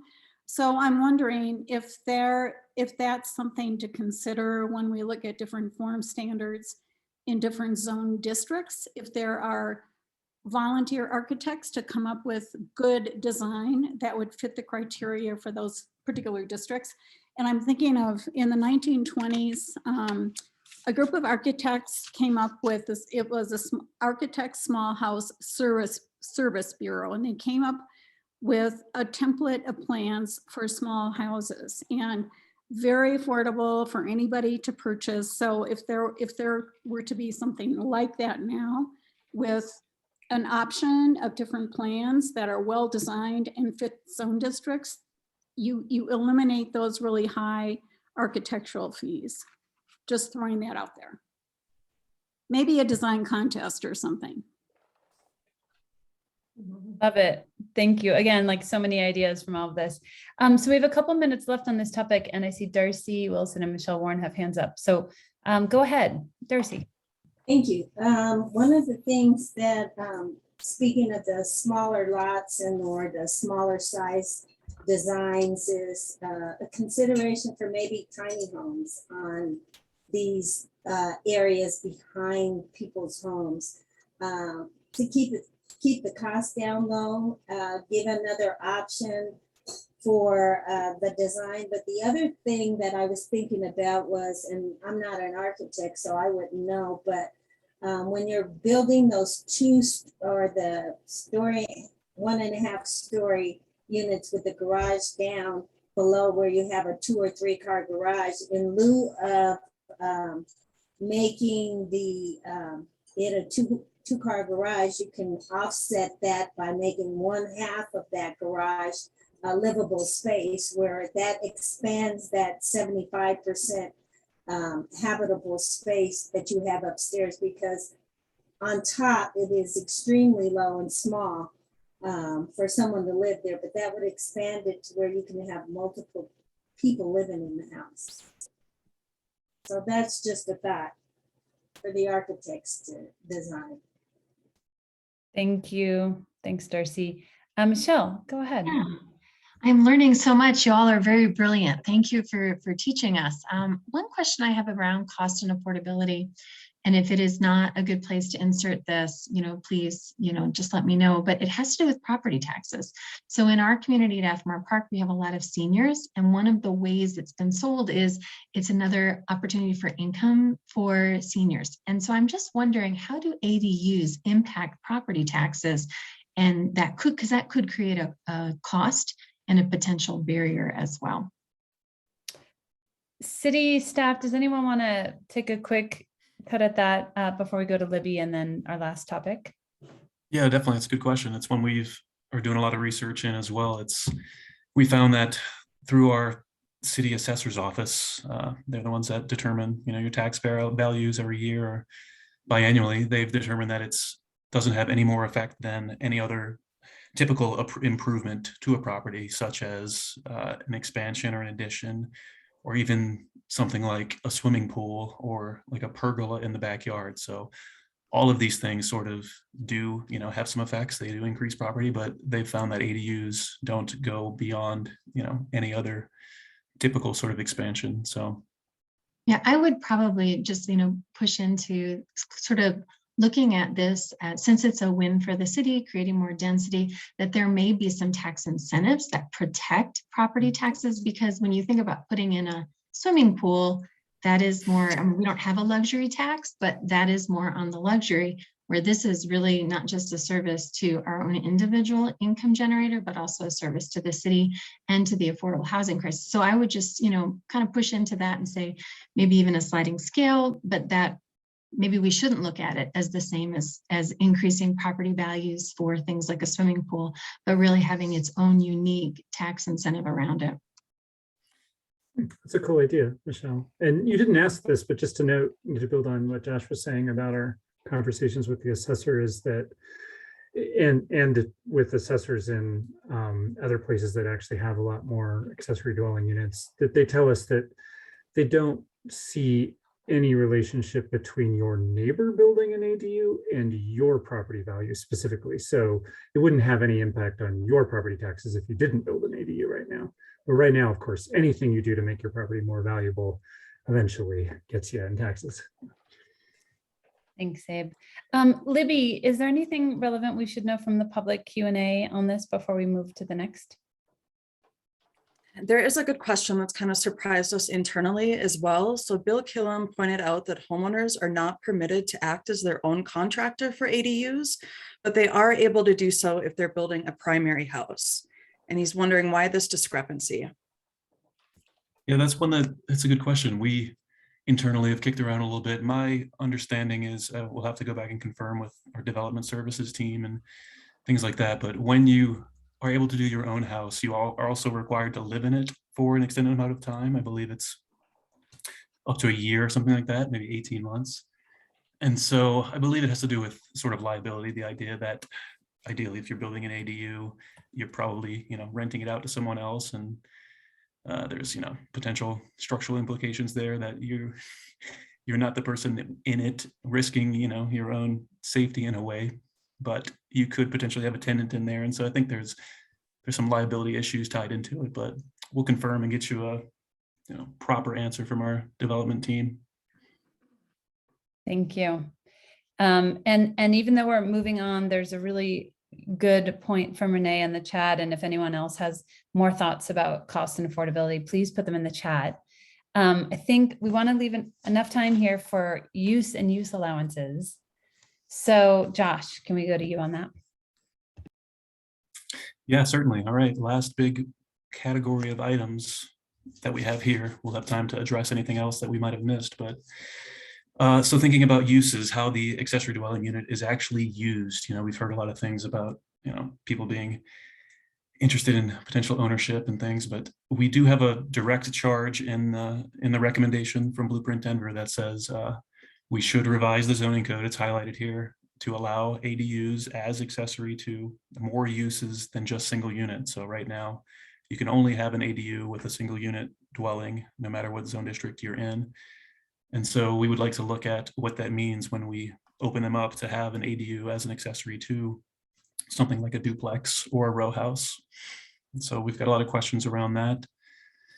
We'd also like to talk a little bit about short-term rentals. That's another way that we've heard that they're being used, right, citywide. Looking at the data, you can currently, anyone can short-term rent out any room in their house, or in fact, their entire house if they're away for the weekend or whatever it might be. You can have a license on your property for a short-term rental. You may also use an ADU as a short-term rental, as it is essentially treated as an extension of your own home. And currently we have about 2,000 short-term rental licenses citywide. That's in all units, no matter the type. So it could be an apartment or a condo or a townhouse or a single family house. But we found through our records that only 93 of the 2,000 are currently permitted in ADUs. So it's an interesting idea because we hear a lot of folks that are, building ADUs just to short-term rent them out. But so far, we're not seeing a gigantic uptick in those numbers. So that's roughly what 4% of all short-term rentals are currently occurring in ADUs. And so, yeah, we'd love to ask some questions about that. We also like to know about sort of the owner occupancy requirements. So here's our list of questions to get us started. Thank you. Thanks, Josh. So what, if any, issues might arise if the owner of the property with an ADU was not required to live on the property? What, if any, issues might arise if an ADU is allowed with a duplex or row house? And what, if any, issues might arise if an ADU is rented as a short-term rental? And how does that differ from using the main house for a short-term rental? So those are some prompting questions. And I see Ozzy Friedrich, you've got your hand up. Go ahead. Yeah, I want to focus in on the question of number 2, and I would actually like to push the question further than just duplexes and row houses. I've been approached by several people who I had to turn away who have historic single-family homes that were subdivided into, 3 to 6 units through the years. So I guess those are considered conversions or something like that. They're almost impossible to build under current rules. And they want to build ADUs and they can't. And I feel like that would actually be one of the most helpful contexts in which to be able to build an ADU, because these historic conversions are actually one of the best places for affordable housing remaining in the city. If you live in Baker or Capitol Hill or Curtis Park, there's some of the last affordable places to rent in those neighborhoods. And the landowners have a long-term rental model going. And so if they build an ADU, that's going to be for long-term rental as well. And so I would like to just see this possible use be expanded as much as possible. I also feel like the duplex would be really obvious. I've had to turn people away for those as well. Thank you. I'm not seeing other hands up. Do other people have thoughts about any of these issues around use and use allowances? Yeah, okay, some hands went up. Well, first of all, Abe, let's go to you because you may have some additional thoughts or clarifications. Go ahead. Oh, I wanted to ask Ozzy, in your first example, you you were talking about something that had been built as like single unit probably, I think, and divided up. And I just wondered if you were talking about like detached ADUs in that circumstance. And if so, I know this is kind of a big question, but do you have thoughts on how that would technically work? Like, where would they go? And Ozzy, since a bunch of hands went up, maybe limit your answer if you can, and we'll just put this as a longer discussion item. Go ahead. Thanks. Yeah, I mean, the specific cases I'm seeing are, this was a big house built in like 1895 or whatever, not quite a mansion, but big enough that there's room for 6 or 7 dwelling units inside of it. And they want to build a detached ADU at the back. And if they did build that detached ADU at the back, I think so much the better. I think it would create more genuinely affordable housing. Yeah, that makes sense. It sounds like a lot of the old Denver squares, maybe in like Cap Hill, that have been chopped up over time and could have had a carriage house in the rear as well, but now it's considered a multi-unit project. Yeah, exactly. Use, yeah. And under the current code, it's a blanket no. It's like a don't even bother to ask no. Yeah, definitely something we'll look at. Thank you. Lisa, Karen Welch, I think you're next, and then Naomi Grunditz. Go ahead. Hey, thank you. So Abe and I are on the short-term rental advisory committee together, and I teach classes to real estate agents on Airbnb. And so my question is, currently the way that the ADU standards work is you can live in the primary residence and short-term or long-term your ADU. But if you live in your ADU, you can only long-term rent the primary residence. You can't short-term rent it. And I know that that's been a deal breaker for some people, for example, who want to possibly downsize to their accessory dwelling unit, but decide not to because they would rather short-term rent their primary residence. I'm not sure where that rule came or why. It doesn't seem to make much sense to me, but I just thought that I would bring that up. Thank you so much. And Naomi, I think I unchecked you, but go ahead. I think you're next, and then Darcy. Yeah, and I can actually answer that question previously about why you can't long-term rent your primary house. It's because the primary unit is also the primary use on that property. So if the primary use all of a sudden is actually short-term rental, that's different from a residential use. So that makes it in violation of the uses that are actually allowed in a residential property, because it's sort of a hoteling type use. So that's where that logic comes from. I wanted to call out the idea of the owner of the property with an ADU not required to live on it. I think I've spoken with hundreds of people as I've done ADU rezonings for Councilman Sandoval in District 1. And I would say that the fact that this rule exists is probably the #1 thing that helps win over people who are a bit skeptical about ADUs and a bit concerned about them. The fact that we can point to it and say, this is an investment for homeowners. This isn't meant to be a redevelopment tool, I think is really powerful. And it's also something I would be very concerned about or would want to study really closely to see if there were, essentially an upzoning. I mean, on one hand, the more units we can create for more people, you retain the existing house. It's not going to cause further redevelopment. It's more of a neighborhood stability thing. So I think that there would be a lot of concerns about that among the constituents I've talked to, and something that I'm also interested in knowing more about. That's so helpful to hear. Thank you. Darcy, I think you're next, and then Gosha. Go ahead. Thank you. My comment has to do with the owner having to live on the property. I think it's kind of restrictive when you put down the owner has to live on the property. And I agree. I would not want corporations moving in my neighborhood, buying all of this property and not really having a vested interest. But I think I could have my son or someone that is related to me to live in this property if I'm not living in the property. And so I think that language is a little bit restrictive.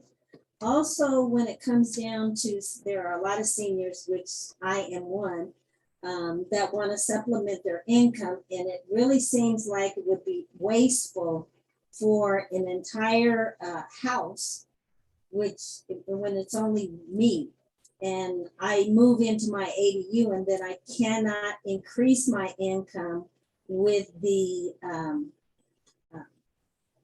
Airbnb or the short-term rental. That's going to add more income to me. And it's also going to give me something to do and some work to put in around the house.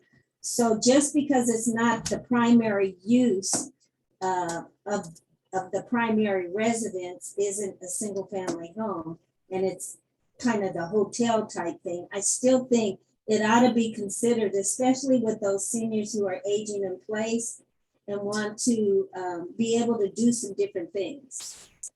Maybe have had their property for years and then, you know, they want to at least travel. Thank you, Darcy. Really, really helpful. Gosha, go ahead. And then I see Renee's hand up as well. Thank you. So I'm going to be a little radical and propose something that may not be in the scope, but I just want to kind of put it out there because we're considering primary uses that the ADUs are accessory to. And I was wondering if it's worth to consider expanding the definition of ADU and the uses within that form, because we also see such a severe shortage of affordable commercial space in Denver. And I would imagine that a lot of garages or ADU structures in the back of lot already function as, you know, either a hair salon or maybe home-based daycare or other kind of neighborhoods serving light commercial uses. And I would really like to look at kind of what kind of uses may be appropriate in these forms in kind of a light commercial category that will allow homeowner to run home-based business and use that space that otherwise is not available, you know, if they were to go out and rent a space in kind of a shopping mall somewhere. It's really not accessible, not affordable for small business owners. Thanks for thinking out of the box and being radical, Gosha. I think keep it coming. Renee, I see your hand up next. Thanks, Ryan. So I kind of am listening on the owner occupancy and absolutely understand and talk to residents who feel comfortable making sure that owners on the site. On the other hand, I see owners who are like, well, you know, if I find someone and marry and I'm out of my house, you know, the fact that I couldn't do anything on this property is troublesome. And so I think there's a need to look at like the ability to or long-term rent both units, because why would we want to not have a viable unit in our housing stock being utilized? And so I think that's really important.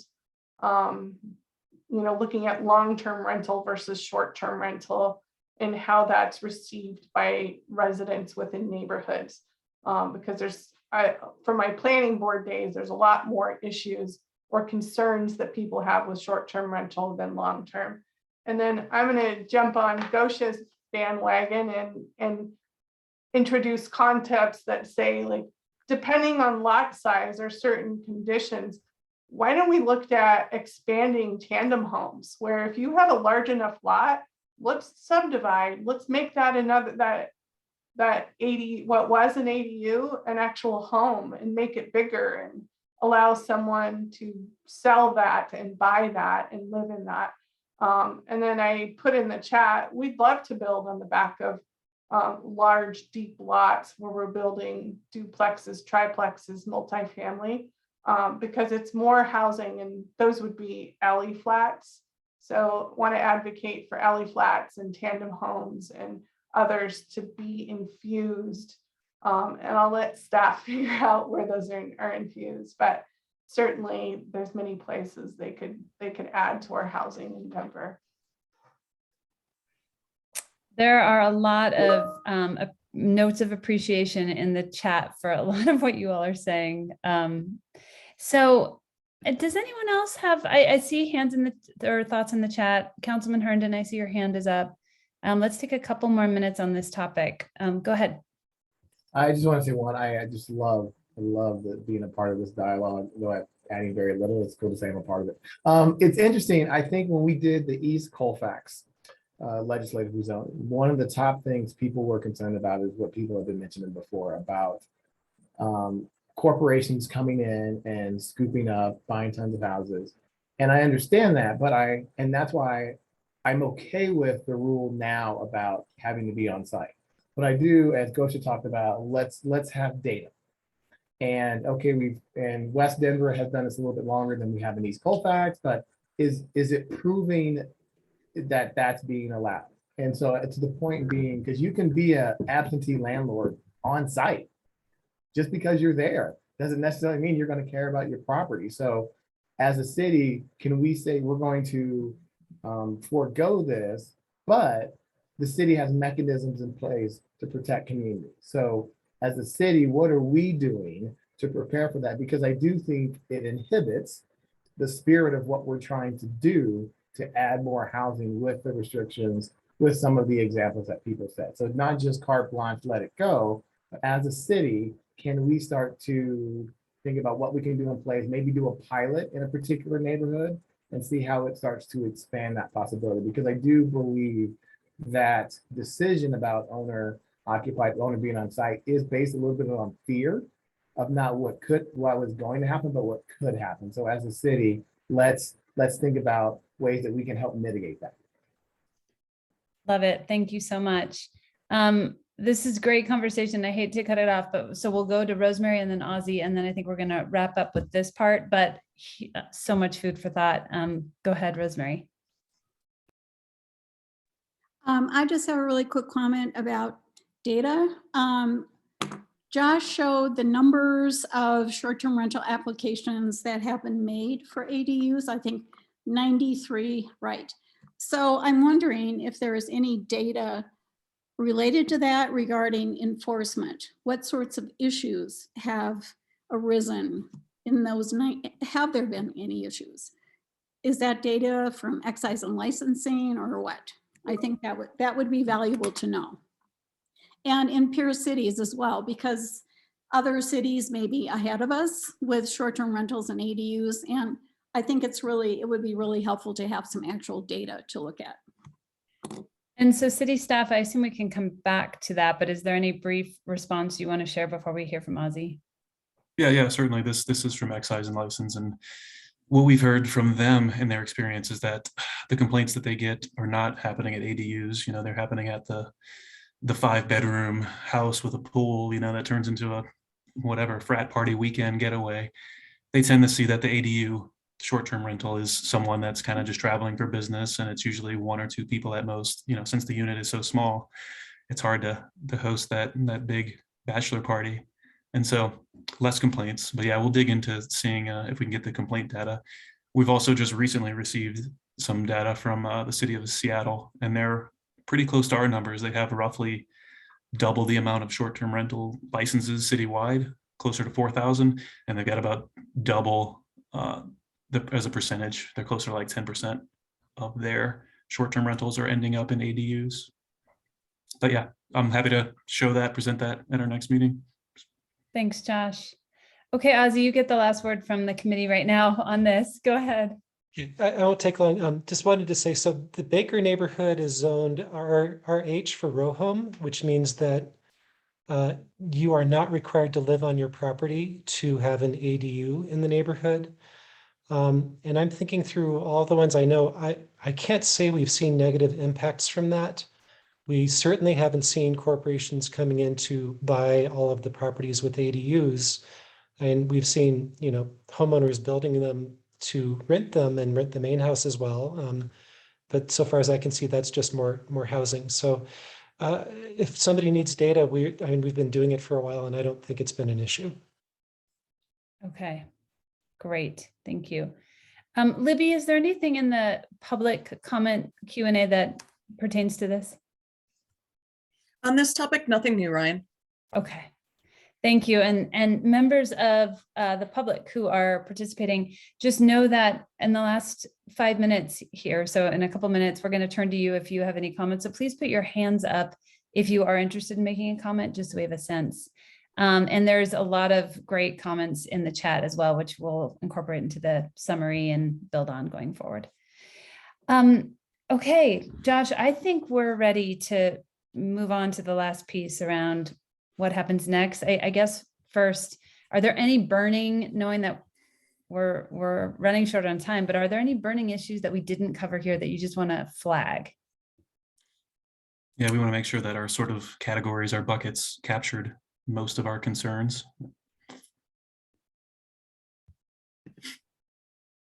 Okay.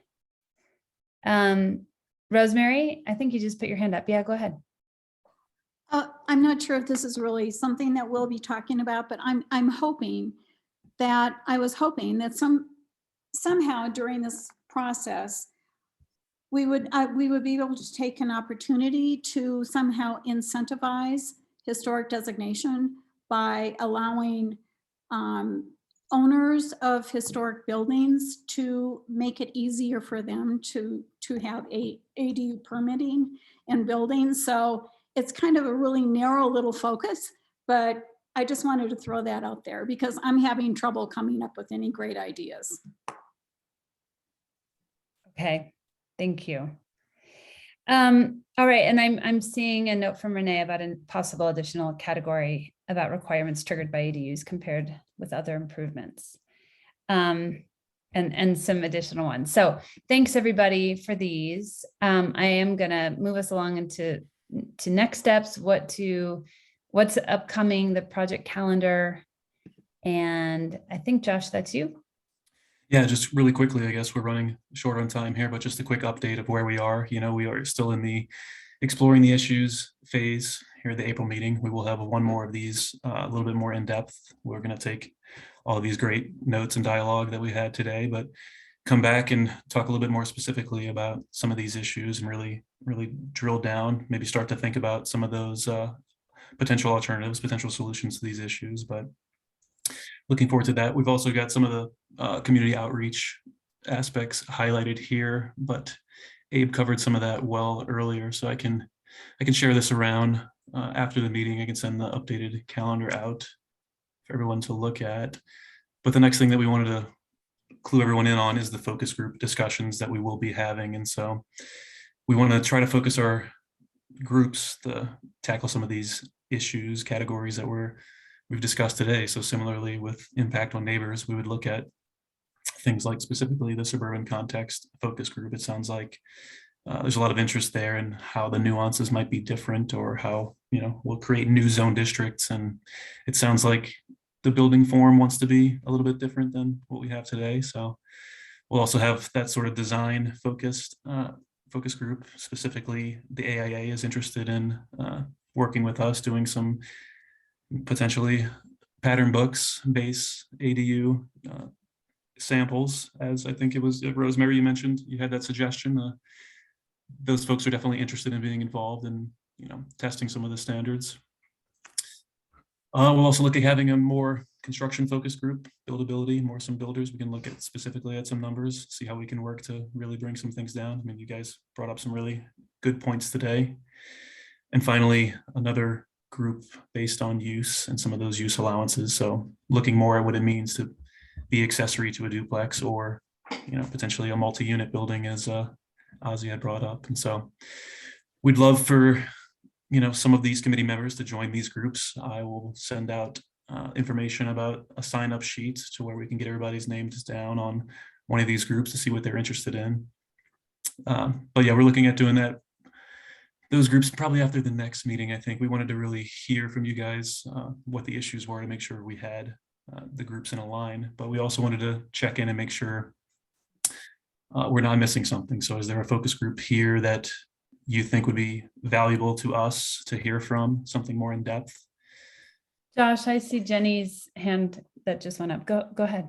Just a quick question and clarification on number one. Are we saying that the question around impacts on neighbors and the community is limited to just looking at that in the suburban context? No, not at all. So we're going to continue to look at it, you know, in this committee as well. But if we think that there's something specific, another impact or two of the neighbors or community, we could potentially assemble another focus group around that topic. Do you have a specific sort of concern in mind? Josh, so you're saying the impacts on neighbors and community, that is going to continue to be a big focus for this committee, but that you're Certainly. thinking a specific additional focus group just on the suburban context.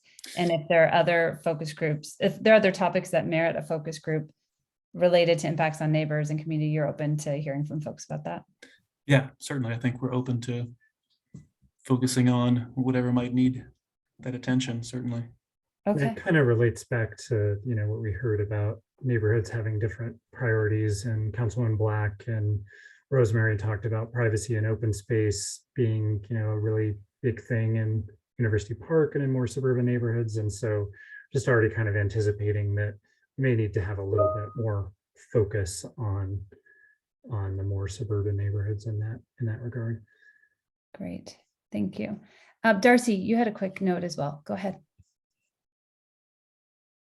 I think you're. One of the things that I'm really concerned about is this cookie cutter type design that we may come up with for the design of ADUs. I really want to get away from how Denver now, all of our brick homes are being painted black, white, or gray.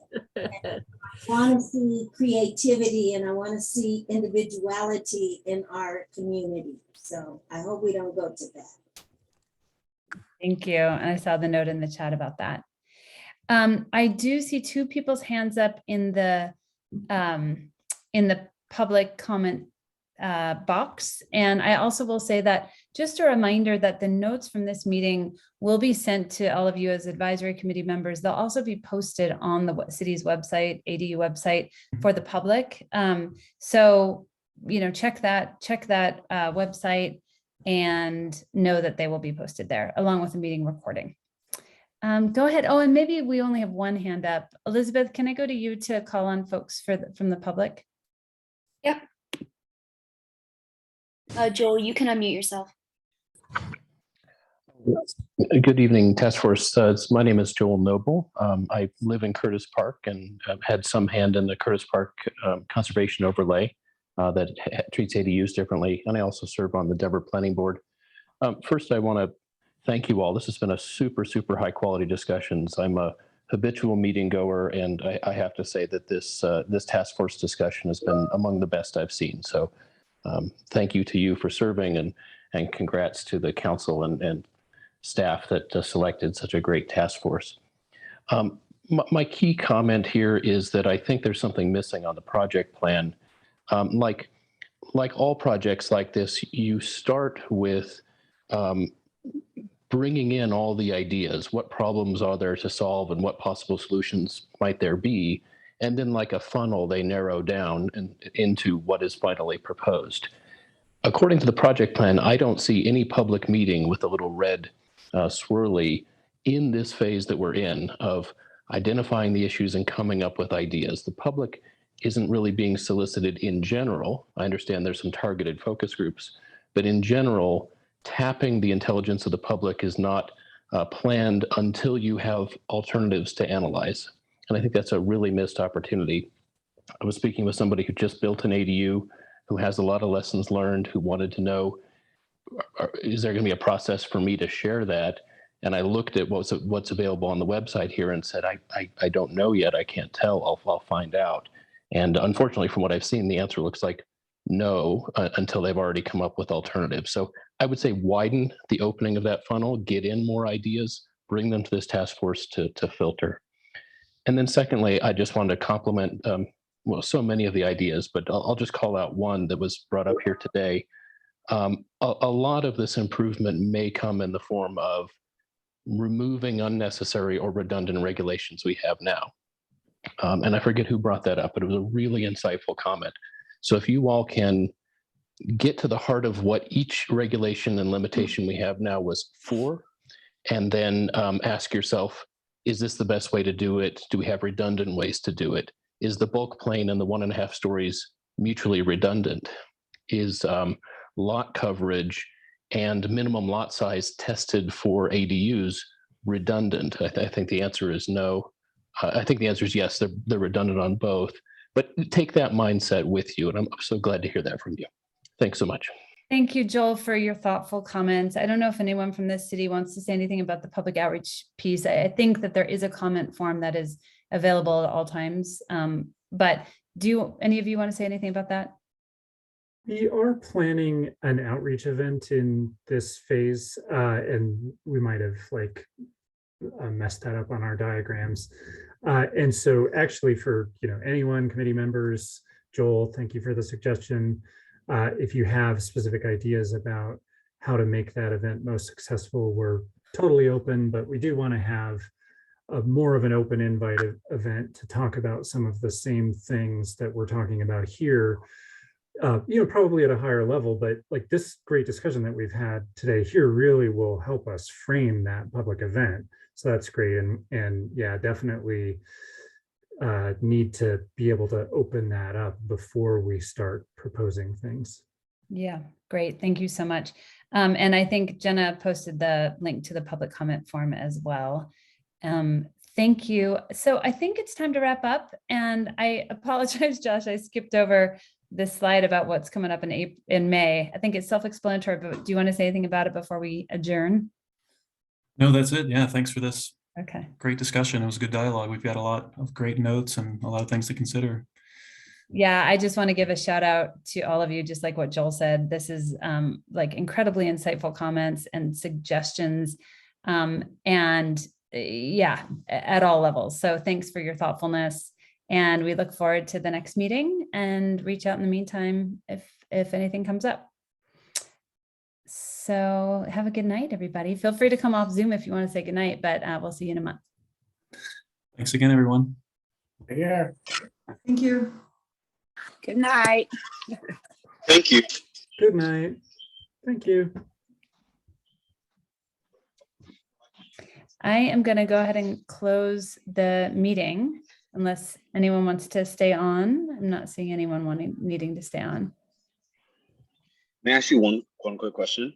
The sheet that showed the price breakdowns of the sort of built-in hard cost versus soft cost, was the discussion around the hard cost as far as like permitting and things like that, that those could maybe be changed or they could be incentivized or maybe even eliminated in some cases? I took a screenshot of that page to go back and look at that list, but I wanted to kind of remember how it was framed.